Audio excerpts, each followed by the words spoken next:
It's awesome. Well, I'm glad they're indoors, hopefully enjoying the concert and they're out of that heat. Yeah, hopefully, because it is hot outside, it is humid, and that's probably the case all the way up there as well. What we're dealing with down here that may be a little bit different from our friends attending that concert is some Saharan dust. And I showed you all the Lex cam earlier. Here's what our tower cam overlooking SPID shows. You can see a little bit again of that brownish hint just on the horizon. That's that Saharan dust.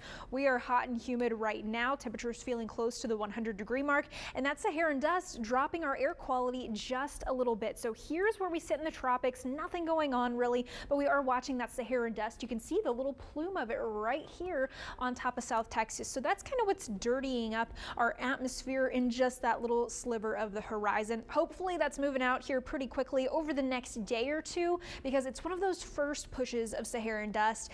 Usually not all that strong, doesn't hang around for that long. So hopefully it's out of here pretty quickly. But what's not going to be out of here is potentially record-breaking heat. We're going to get close to the 2 record highs the next 2 days with feels like temperatures up near heat advisory criteria. So we could still see some of those coming out, but hopefully those feels like temperatures around here are just brief enough that those don't get issued. Heading into the next couple of days past that, you'll see these high temperatures and feels like temperatures dropping, not because we have a cold front, it's because we're going to see increased rain chances. So let's first talk about why we're staying so hot and seeing near record high temperatures. It's this high pressure that has moved from below us to on top of us over the past couple of days, and it's gradually going to expand or strengthen and just get bigger before it moves off to the west. At the same time, we've got this big area of low pressure traveling across the Great Lakes region, and you'll notice this avenue opening up between the two of them. That is going to allow all these big pieces of energy, the reds and yellows here,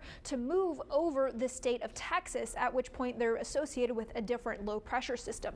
Now, the one thing that is different about this from yesterday's forecast is high pressure now expected to be in the Gulf of Mexico, expected to come off of that other high, and it could act to block some of these pieces of energy from coming further south and closer to the coastal belt. So what that means for us is lower rain chances. So I did go ahead and lower them, but they are still in the forecast for Wednesday and Thursday.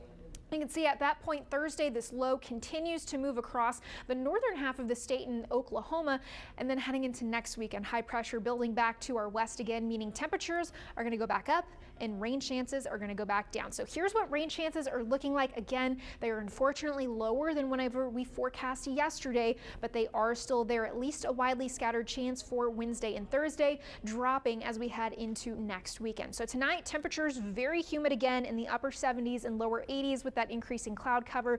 Then we see more sun heading into tomorrow afternoon, 97 with a feels like temperature up near 109. If you're heading out to the beach to cool off, expect highs in the upper 80s with feels like temperatures right around the 100-degree mark. So it's going to still be really hot the next couple of days, even though heading into next week, not quite challenging record high temperatures. Oh yeah, you can see it right there. Still to come here on